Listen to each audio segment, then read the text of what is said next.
Well, a few months ago, it made big news across the world. Here was the headline. The ultimate goal of the NSA is total population control. That's William Edward Binney. He's the former technical leader for intelligence with the NSA. That's at the very top of it. Before becoming a whistleblower in late 2001, after more than 30 years with the agency, Binney has been described as one of the best analysts and code breakers in NSA history. Binney continues to speak out about the NSA's data collection policies and continues interviews in the media. And again, it's amazing that he's so high level and has the courage to speak out despite their attempts to silence him. Exposefacts.org has some of his information there. I wanted to get him on the last few weeks. We're able to get him today because of headlines like this. Snowden, there's a holy S-word smoking gun revelation coming. Whistleblower says government believes he has information that would be the death of them all politically. Well, then please release it because we've got a bunch of totalitarians running things. And he told Wired Magazine that. William Binney just came out with a group that I know is associated with people high up in the government and top analysts like Ray McGovern. Ex-NSA director, U.S. intelligence veterans write open letter to Merkel to avoid all-out Ukraine war. Now the former ambassador to Russia has gone public saying the West is starting the war and has destabilized Ukraine. That's just the truth. So I want to get William Binney's breakdown on that. Also, I want to talk to him about parallel construction where other agencies like the DEA are using NSA data totally illegally and then creating fake court cases so the courts don't know where they got the data. This is just beyond 1984. So that's some of what we'll talk about in the next hour. Coming up at the bottom of the hour, we've got your questions that you're tweeting to Real Alex Jones. We put a hashtag out there so you can tweet your questions to William Binney. We'll also take a few phone calls, specific questions for him, 800-259-9231, 800-259-9231, specific questions for William Binney. Mr. Binney, you heard me throw out that grouping of questions. Would you like to answer one of those first, or what do you think is most important that's currently happening right now? Well, to me, what NSA, all the data NSA is collecting and being used by the police forces is really the most threatening situation to our constitutional republic since the Civil War. So to me, that's the most important thing, because it affects everything we do. It involves everything that everybody in the country is doing. So I mean, that's contrary to the founding documents of this nation. Well, you're absolutely right. Last year, we were given secret documents from Homeland Security sources in Seattle. They were putting up their own cell towers, letting the local police even have access to it, grabbing everyone's data. Now I see headlines in CBS News, you name it, going, no one knows what the mystery cell towers are, but it's not the government because it's illegal to do that. I mean, we know what's going on. Can you speak to that? Well, I think that's part of that is gathering information on movement of individuals. I mean, that's how you can track people moving around, by basically putting up false towers and getting everybody to ping off your tower. That way you know they're in the area. And you can monitor who they are and map them over time by the machine access codes that they have and the phone numbers and things. So it's not a matter of it's not a matter of them guessing anymore. They just track everybody, and it'd be a simple problem to align them, with a program, compile them and track everybody individually. And all you have to do is point to them and say, "Where have you been for the last month or two?" And you can see what you've been doing. That's right. It's so good to talk to somebody that knows all of this and knows more than I even know, because I mean, I look at what's open source public every day. A decade ago, the British put these up in London as a beta test, as you know. They also did it in Berlin. They tracked everybody in real time for years. It's totally illegal. Now they're building this grid at billions of dollars of expense for their own internal communication system as well, cameras, microphones, live time tracking of the cell phones. And then when the public says, what are these? They go, gee, we don't know. Yeah, right. Yeah, if you believe that, I have a bridge to sell you. Exactly. Crazy. Wow. Tell folks what parallel construction is, and why did you, I mean, obviously you can't talk about a lot of it, but why did you leave the NSA when you were one of the top people, one of the directors of it?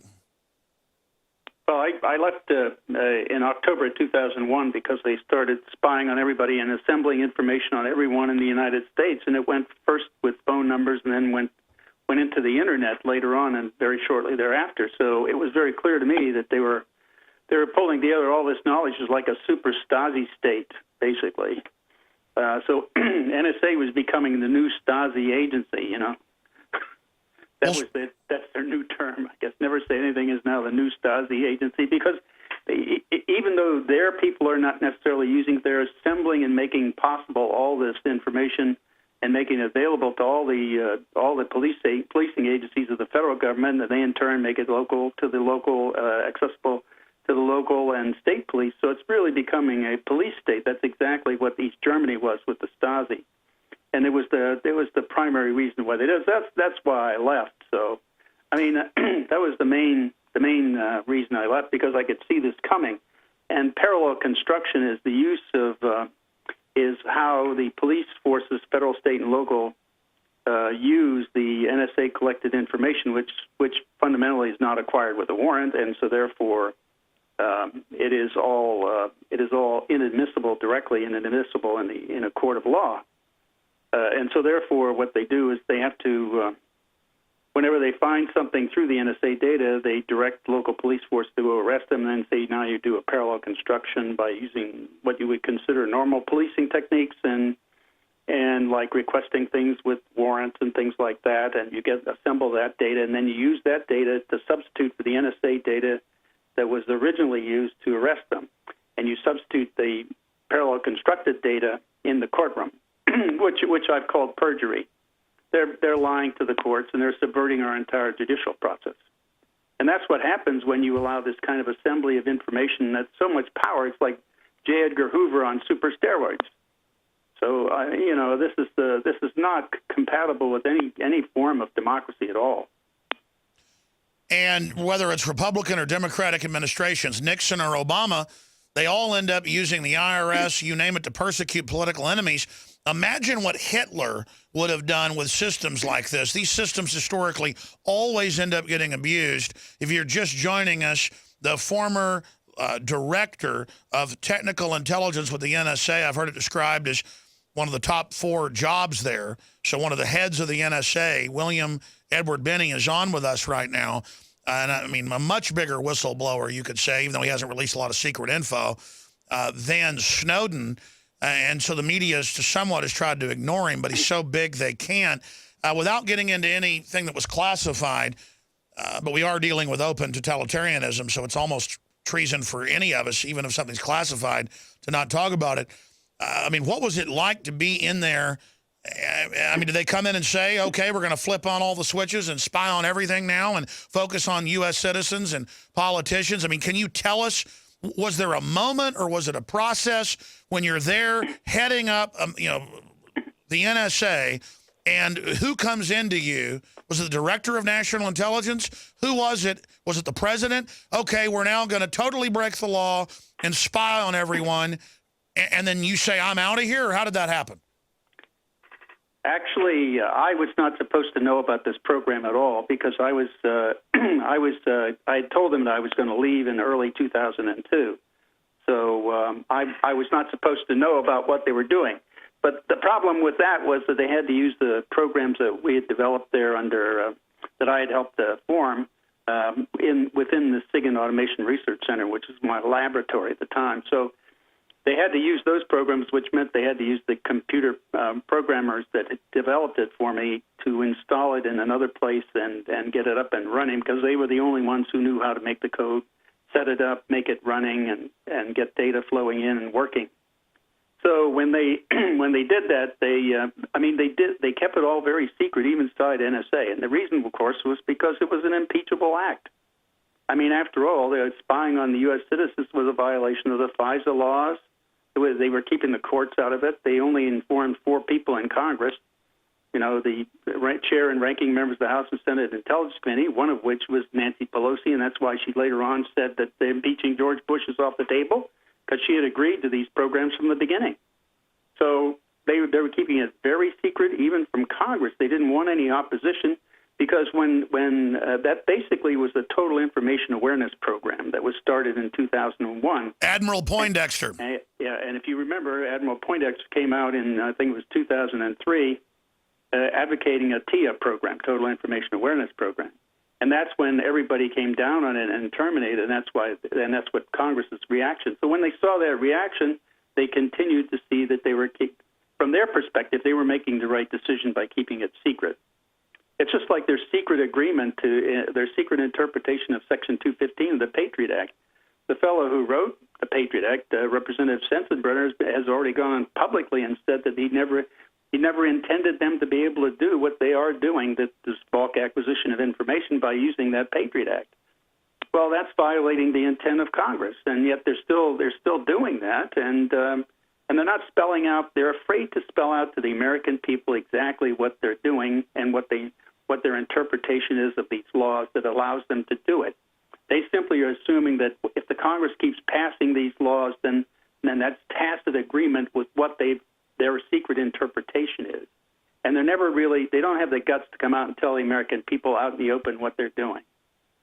So that's the real problem. Well, you're right. That was a major, because I was on air at the time, when Poindexter wrote the op-ed for the New York Times called Total Information Awareness. He said, your credit card, what you eat, where you go, everything you do, when you go to school, everything will be tracked in live time or the terrorists will kill you. People went, whoa, this is 1984, and you want private companies to run this? No way. So there was a backlash. So they tried to openly sell that when it blew up in their face. As you said, they just went forward with it. But the biggest thing for me here is it's come out in England, as you know, that they've got the same system, and they use it against the parliament.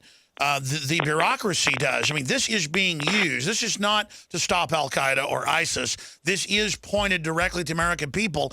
And now we've gone from it being secret to it being public, and then nothing's being done. I mean, where do you see this going? Yeah, well, I see this as a very sad state of affairs. This is not the America I grew up in. I tell you, I could never understand why people would tolerate this kind of stuff. I've been advocating, if these bozos keep reinforcing by passing the same laws over and over again, that we, the people, should fire them, get them out of office because they're incompetent and they're not living up to their oath of office. We need to get rid of them. I mean, it doesn't matter, Democrat or Republican. I mean, I'm not in. The party has nothing to do with it. It has to do with whether or not you subscribe to the foundations of this country. Well, I remember a listener sent me the link to thomas.loc.gov in 1998 and said, look at this. He was an engineer. Engineers would feed me info. I mean, I had engineers that told me they had big hubs and all the telecoms listening to everything. They would bring me diagrams. I had no idea what it meant and stick it in shredder machines because I'm no engineer, but I've been exposing this since day one, having other whistleblowers on. But I remember seeing this information and finding it so hard to believe, but reporting on it, and now it's just out in the open. And I remember being sent documents that they had done a grant for Austin to put up 1,000+ hidden microphones to listen to people. And they even had an algorithm program running locally that the feds had paid for that was NSA technology that you and others developed, I'm sure, that was keyword. And it was all there in the federal grant, just admission of microphones, key logging or word logging, whatever you call it. And I went on air and covered it, and people couldn't believe it. Then a week later, the local paper ran a big story whitewashing it, going, no, it's gunshot detector microphones. But the grant said it was microphones to listen to people. And then now this year, they announced nationwide they're putting microphones in, hidden in street sculptures. And it's in the Chicago Tribune, but they don't call it microphones. They go, the data clusters pick up wireless, environmental hazards, and listen to audio for signs of trouble. So it's just this mainlining of a 1984. Mr. Binney, as a former director of one of the major areas of the NSA, I mean, microphones hidden is 1984, is it not? Yes, I mean, and of course, it's not just the microphones with the audio and looking at video, for example, with those things, but it's also all the electronic backgrounds that goes with it. Anything you're carrying with you, like a cell phone or any kind of transaction used with any kind of document, like your credit card transactions and all those kinds of things are all assembled, and that all becomes a profile, basically, of you. And by the way, they keep saying, well, we don't build profiles of people. No, they don't. The software does that. I mean, once you put the data in the base, it builds relationships, and that, in fact, is the profile. So anytime they want to look at you, all they have to do is point at you and say, give me his profile, and you get it. So it's not a matter of them not having it. They have the profile on everybody. And it's not done by people. That's another word game they play. They play all kinds of word games with people. You know, it's like we don't consider anything collected unless a person looks at it. Well, that doesn't stop them from collecting everything about everybody in the country, and that's what they're doing. And they're doing it through a program called Fairview, which is the main input program they have. If you go on the web and do a Google on Fairview, and NSA, you'll get the slides that'll show you there's like 80 to 100 tap points inside the continental United States, the lower 48 states, that show where they're tapping and collecting information off the fiber optic network. And that was being put in, from what I was told and shown by engineers and later confirmed, at the telecom hubs all over the country at taxpayer expense, whole floors and whole rooms of cable companies, of AT&T, you name it, with all the data passing through it. Just outrageous. And then Bush walking around on TV in 2006 saying, oh, we don't listen to anybody in America, and playing the word game that the computers do when they can go open your profile up and see the whole menu of everything you do laid out, what movies you see, what books you read, all your emails. Google admits they open your emails and read it. Sir, what do you make of Amazon and Google and Microsoft and Apple and all of their admissions that they are data mining and using and selling the data? I mean, it's not just the NSA. Well, I mean, I look at that also as the same as it's not as bad as the government, because they can't come arrest you or do violent things to you. But I mean, it's still a fundamental violation of privacy rights of individuals. I mean, and that's against, I believe, the Electronic Privacy Acts, Electronic Security Acts, and all that stuff that all were existing laws to try to give privacy to people in their electronic age. So, I mean, it's fundamentally, I don't think they should be allowed or permitted to do that either. I totally agree with you. And expanding on that, what do you make of Kate Upton and all these stars with sex tapes and naked photos that they thought it was safe to send sex videos around or naked photos on an Apple cloud? What do you make of this whole cloud revolution? Well, it's just it's just another means of accessing more data about individuals. I mean, anybody who puts information out there should assume that it's being scarfed up by the NSA. And then made available to the FBI and DEA and other government agencies. Are our courts fundamentally now completely bankrupt if for a decade they've been or more creating fake cases with data they stole and then they lie and perjure to the court? I mean, that sounds like most of these convictions should be overturned. Yeah, that's right. I mean, and even the Solicitor General had to lie to the Supreme Court to get the case, Amnesty International versus Clapper thrown out, and that was again challenging the issue of NSA collecting all this data without a warrant. And the Solicitor General lied to the court, saying that anybody where this data was used against them, either in a court or wherever, they would be told, and that was simply a lie. And so now they're trying to scramble to figure out what to do about that. All the past thousands of cases that they've done this way, I think they're going to write those off and say, well, that's just collateral damage. Well, that shouldn't be. I mean, it's a violation of the Constitution, the foundation of this country. If our government wants to do that, if they want to violate our Constitution or change it, there's a process to do that, and they should follow that process. Create an amendment, get it past Congress, send it around to the states to ratify. I mean, that's the procedure we're supposed to do. But our government is taking a totally different, very, very ugly path. A totalitarian revolution is really what it is. William Edward Binney is our guest. I'm going to come back and ask him about that famous statement of Clapper, the director of intelligence, to Congress saying, we don't spy on Americans, we don't collect any data. That's like saying the sun didn't come up. I mean, it's just, they're bad guys. I mean, that's what they are. They're villains. It's not being done to protect us. ExposeFacts.org. William Binney, straight ahead, your calls and more.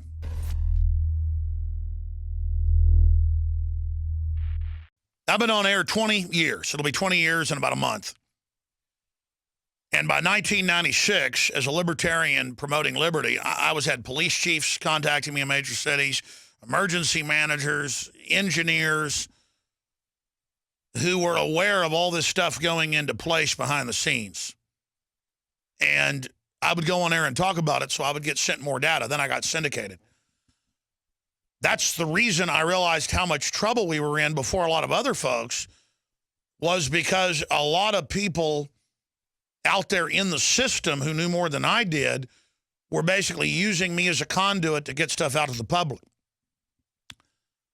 So I can't take credit for being light years ahead of everybody else. But now we don't have an excuse. This stuff is out in the open thanks to heroes like William Edward Binney, who could make a lot of money working for the private contractors and the big companies that are making tens of billions of dollars a year milking this. 800,000 people, the Washington Post reported last year, 840-something thousand, have access to all this spy data. And I'm no engineer, but I am a geopolitical researcher. It just sounds like insider trading, people harassing friends and family. It sounds like a way to corner markets. It sounds like a way for real terrorists or criminals to know if the good guys are after them. It just sounds like a devil's workshop on steroids with a helping of PCP to have 800,000 contractors in this. And now we know the NSA has used this stuff in other agencies. Because remember, this is given to dozens of other agencies, federal and state, to then just go out and harass their wives, their husbands, their neighbors, their competition, to plant stuff under sneak and peek and the Patriot Act on computers. I mean, it's just a Pandora's box of making us insecure and destroying our free market. Again, I'm not some 200 IQ super brain like William Binney, who headed up their major technical department and a director of technical intelligence. I mean, that's the actual, to use a Starship Trooper analogy, brain bug. Okay, but just at my gut level gestalt, sir, did I hit on anything that is important, what I just said? Oh, absolutely. I mean, that's the whole point is that this is drifting toward a government, a central government that's like J. Edgar Hoover on super steroids. They have the knowledge and background of virtually everybody in the country, and that gives them a basis for blackmail and influence peddling. So that's the way they can get things done, leverage against individuals and make sure that, like, for example, when Nancy Pelosi said impeaching George Bush is off the table, the leverage he had was she was a part of these programs, so she'd have to impeach herself. So they get everybody to be part of it, including local police, and now they're all part of the cult. Exactly, and now they all have to defend themselves. Otherwise, they all fall. That's how Julius Caesar took over Rome. I mean, this has been Sir, is this not an orchestrated, diabolical plan, then? It sure seems that way. At least it's being done, and the administrations as they come in keep perpetuating it. Well, I mean, from Russ Tice, who was a former also an NSA whistleblower, he has been saying that for a long time that they've been transcribing phone calls and conversations and emails of U.S. representatives and senators and judges in the federal courts as well as the Supreme Court. Well, that's now come out. The CIA is spying on the Senate. Yep, and that's just CIA. NSA is much more powerful at that. So That just means that they're assembling all that blackmail information for leverage. Gosh, and correct me if I'm wrong, doesn't having 800,000 contractors, just contractors, hooked into this, if I wanted to bring down a government or a country, I would let 800,000 people have access to this panopticon type system, because it would then leak everywhere and then the country would be insecure. I mean, this sounds like the opposite of what I would want to do if I wanted to have a secure, safe country. Yeah, that's exactly correct. I mean, I objected to this in the late 90s when they first started doing this outsourcing to contractors. I was objecting to it then because I didn't think it was a smart idea to do that, just under the principle of exporting, giving away your trade secrets as a business to companies. And that's fundamentally what it is. It's you're giving away the trade secrets, how you acquire data, how you look at data, that kind of thing. And that's exposed to all these contractors. And imagine how easy it is for foreign states and foreign corporations to then penetrate and compromise the contractors. Yeah, that's right. That's happened any number of times down through history. I mean, that is a kind of a weakness that, they could even hire the contractors too. Later on, after their contracts were done with NSA, they could hire them as contractors over their way too. Although, they do have a non-disclosure agreement that says they won't disclose anything they've discussed. I mean, they take with them the knowledge of what they experienced while they were there, and they can apply that knowledge and techniques to other things without actually compromising what they were doing in NSA. Incredible. But effectively, it means the same thing. I mean, you're still giving that expertise away. It's amazing to get your insight here on air. William Binney is our guest. I want to go to some phone calls, 800-259-9231, specifically questions for the highest level NSA whistleblower of all time. He was in the top 4 position there. Some say even the number 3 position, the director, the technical leader for intelligence with the NSA. I have a whole bunch of Twitter questions from Real Alex Jones here for you, sir. But first off, anything else you'd like to add before we go to these calls? I just think we as a country and we as a people need to decide whether or not we're going to continue to tolerate this. I don't think we should. I mean, this is not consistent with our founding principles. We need to make this a major issue in the upcoming election in November. And when the politicians come around to solicit your votes and talk to you and all, you should raise these issues with them and say, look, if you don't start facing up and starting to live and protect and defend the Constitution, we are going to fire you. And we need to pass that message to them very strongly. Otherwise, they're going to sit there and drift along and do whatever they want to do. You have to threaten them with their jobs. That's the only thing that will make them do anything. That's what I think we need to do. I mean, I don't see any other way out of this. Sure. I totally agree with your statement there.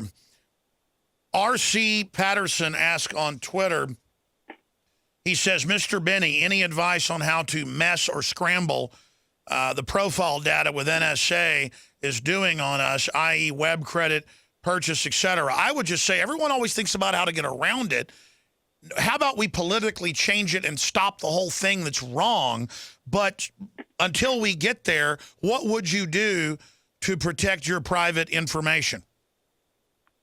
Actually, I do absolutely nothing. And the reason is because there's I'm a target, and so there's virtually nothing I could do anyway. So anything they wanted to get from me, they could actively attack my computer to get it, or do other sneak and peek kind of invasions of my house, like the FBI normally does. They do sneak and peeks to implant things in the house to listen to you and all that kind of stuff. So I know I'm a target, so therefore I don't really try to do anything at all. In fact, I don't want to, because I want them to know everything I'm saying about them. I'm the same way. I have the exact same policy. Yeah. Well, so I really don't know what anybody could individually do. I mean, I wouldn't.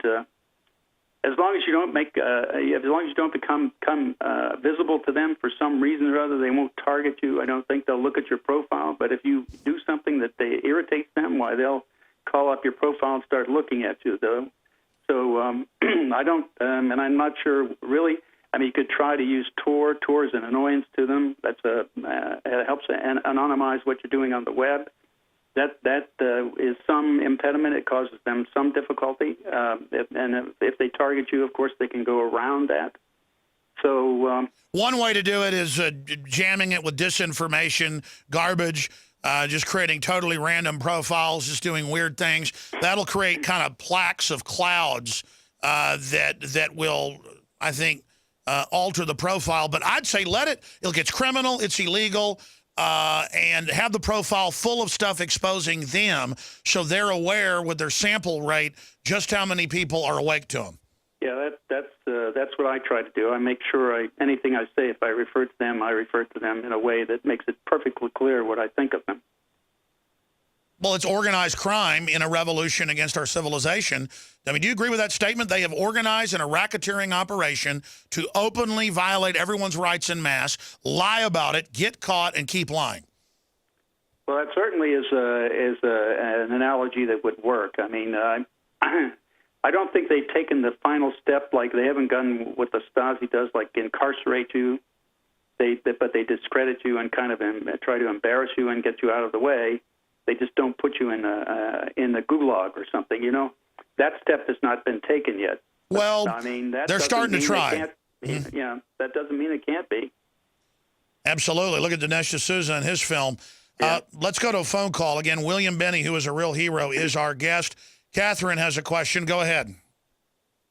Yeah, actually, I do. I have a question for Mr. Binney. I'm from Canada, which is not from USA, but like geopolitically speaking, I'm scared that Russia's gonna trench over the border. There's no oceans. There's no nothing to stop them. What are we like? Should we be worried in Canada about Russia marching over the Arctic? Mr. Binney, you have had some things to say recently about the Russia situation. Russia is saying that they may take part of the Arctic that borders them. I don't see Russia in an offensive mode right now, but maybe you can correct me.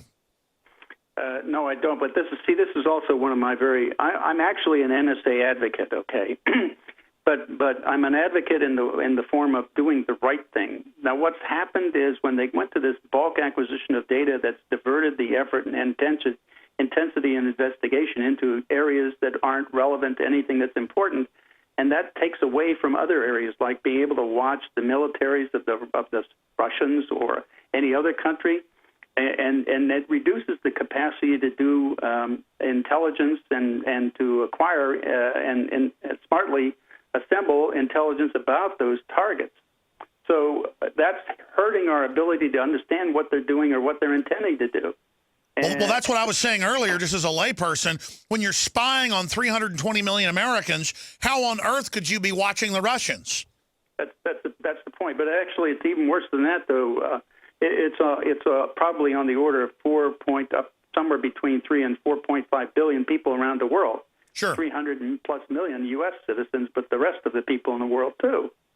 That's really the thing that's destroying the capacity. I mean, you need to have a rich environment of information that's relevant to assess something that's ongoing or that's impending. And if you don't have that, it becomes very difficult to succeed. Which is what the globalists want. This is a sabotage plan against this country, in my view. Let's talk to David from Florida. Go ahead. You're on the air. Question for William Binney. Hey, Mr. Binney, Mr. Jones, I really appreciate you immensely for your contributions to our society. I just wanted to mention that we've got Russia on the west, really intensifying in Archangelsk, where they put together a large part of their revenue to develop the largest world's oil platform to go into the Bering Sea and the Antarctic. And let's face it, the Antarctic has the largest troves of oil and gas, on the planet. And we've got to back up a little bit because we know that Hitler and the whole World War II was put together in a deal because it was all CIA-based, and we put all I understand, but specifically, what is your question for the guest? My question is this. We put together all of those Nazis into a place called Little America 4 in Antarctic. And I just want to know what you think the outcome is going to be, because the end game, I think, is actually that the Russians, when the end game comes, they're going for Antarctica because...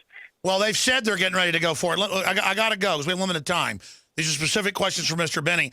You did join the intelligence professionals earlier last week, I know. I'm looking for the article, and basically came out and said that ex-NSA director, U.S. intelligence veterans write open letter to Merkel to avoid all-out Ukraine war. What is your take on Ukraine and Russia, sir?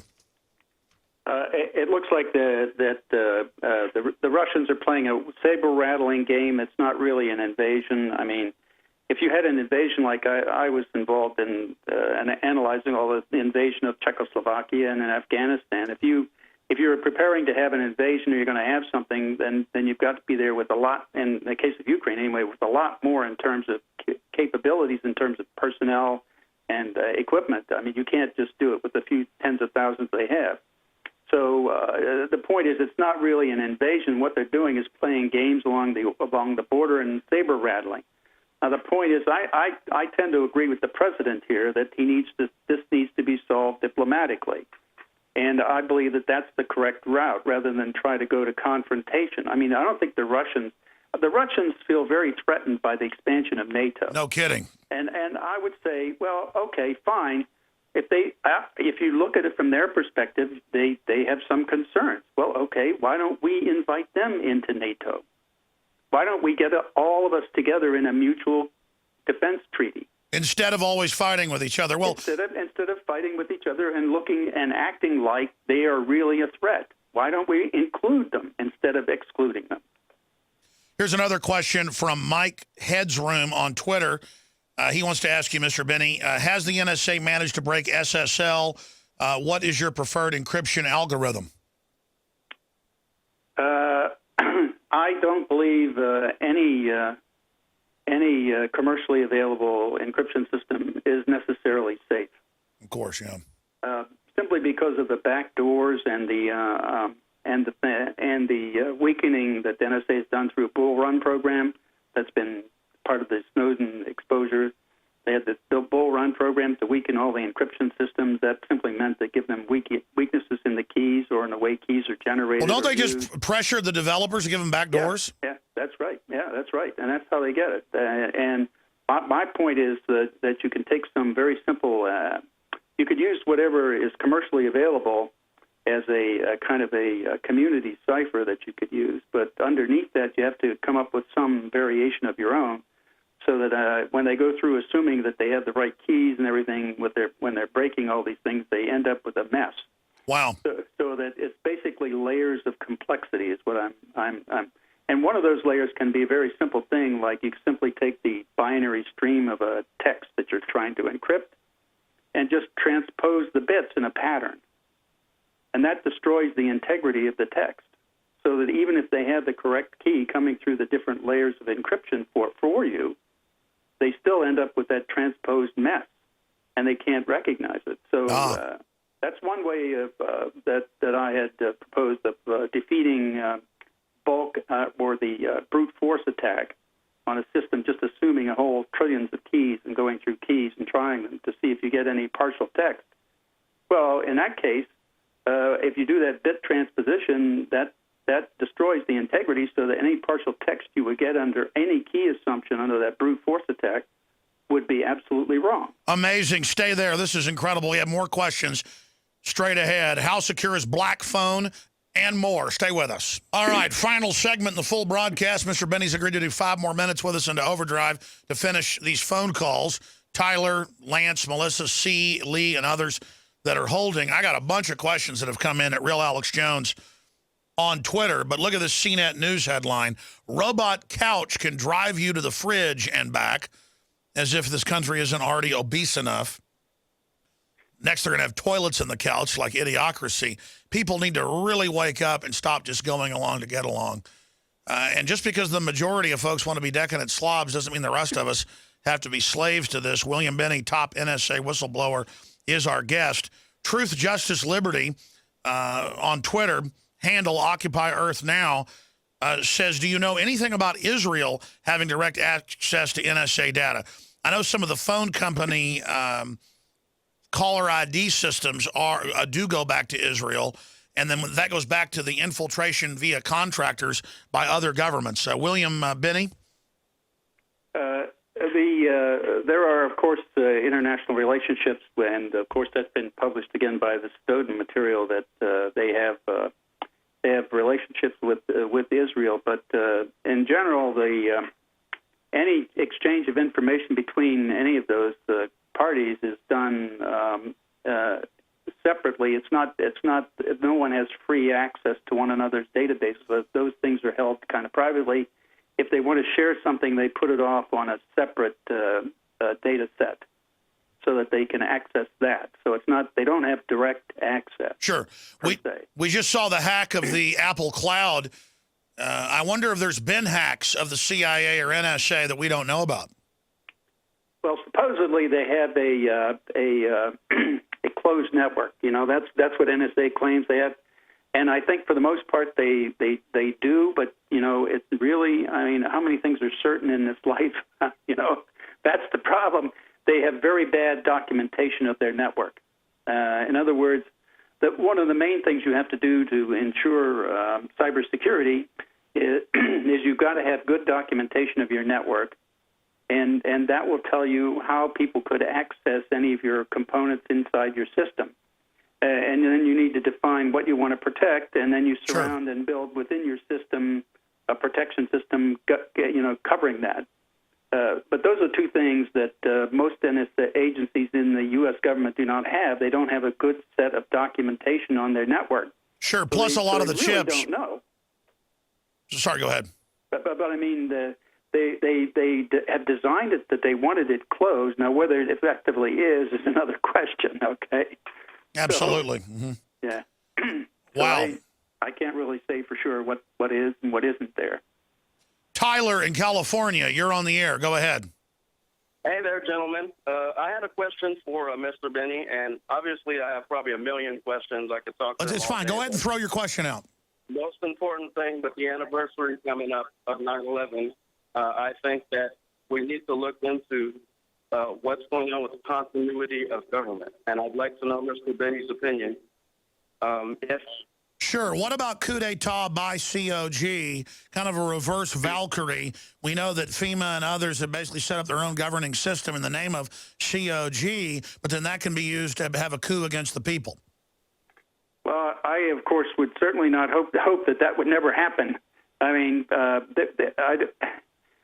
you have to do, of course, you have to have ways and means of protecting yourself. That's for sure. I mean, and I believe that for example, the Congress has a police force that guards them, and which, in case of CIA, if they really wanted to do something that I don't think would be effectively an effective deterrent.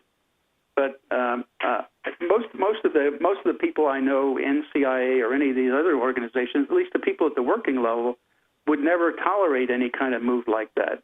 I mean, these people are really, most of them are very dedicated, honest, patriotic people. They would never do anything like that. Yeah, it's the management of these agencies is a real problem. Absolutely. How do we deal with that? We're going to come back in 1 minute in overdrive. Very exciting talking to Mr. Binney. He might be able to write a book soon, and can't wait to have him on about that. William Binney's our guest. We're taking phone calls. Lance in Washington has a question. Go ahead very quickly, please. Yes, Mr. Binney, thank you for being an info warrior for this planet. You're a true patriot. I was just wondering if the Obamacare and all the other agencies, do they actually know what their right hand is doing, the left and the right hand? That's a good question. I mean, Obamacare admittedly surveils all your medical records, and it just seems like everything is some new data snoop. Yes, I don't believe they have. It's not really. It's such a mess. I don't think they're really that coordinated. But I think they've certainly. They certainly are trying to do something, but I think it's, again, a matter of collecting information on individuals. That's really what their whole objective is. So, I just think they're not very competent individuals at doing this kind of activity. I really don't. I don't think they have the competence to do it. End Prism on Twitter asks you this question. He says, is PRISM a weapon against the people in the United States? How is it a weapon? I would expand that question and simply say, is the NSA now basically operating as an enemy of freedom in this country in a corporate government management coup of the nation? I would say they are fundamentally, if you look at it from a constitutional point, that's exactly what's happening. All right, there's your answer. Let's go to Woody in Washington, one of the last callers for William Binney. Go ahead. Yes, sir. Mr. Binney, what's the extent of spying on our foreign leaders like Merkel? I know some news came out about that when Merkel was being spied on. And secondly, are you familiar with the program Main Core that was instituted under the Reagan administration? I'm sorry, could you say that program? He wants to know about Main Core. Main Core. No, I'm not familiar with that. But as a general rule, leadership is always a target.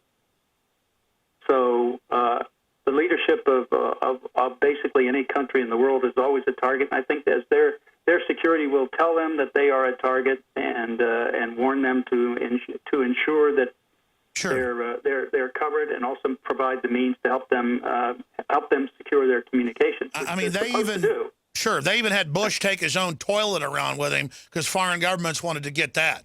Yeah, sure. They want to know everything they possibly can. I mean, it's not unique to the United States. Every country, every government, every leader of the world is targeted.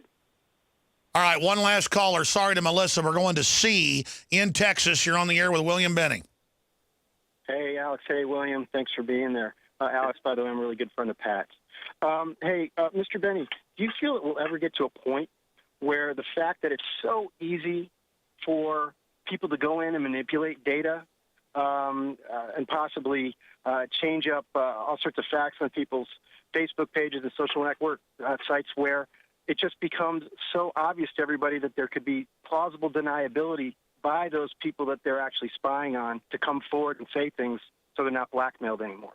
It just seems to me that they're reaching a point of, a critical mass, and where their hubris is almost their Achilles heel. That is really an excellent question. We know they're using these systems to plant things.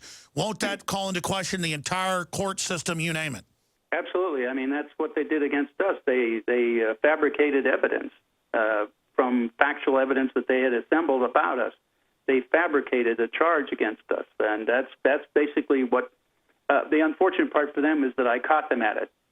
That's the only reason I'm not in jail now, by the way. You're just a hero. I just keep saying that. You've got so much courage. I want to get you back up as soon as you can to tell your story, sir. You just tirelessly are out there working for all of us, traveling the country at your own expense. I just can't wait till you get a book out. God bless you, William Binney. I'll say bye to you during the break. Just amazing.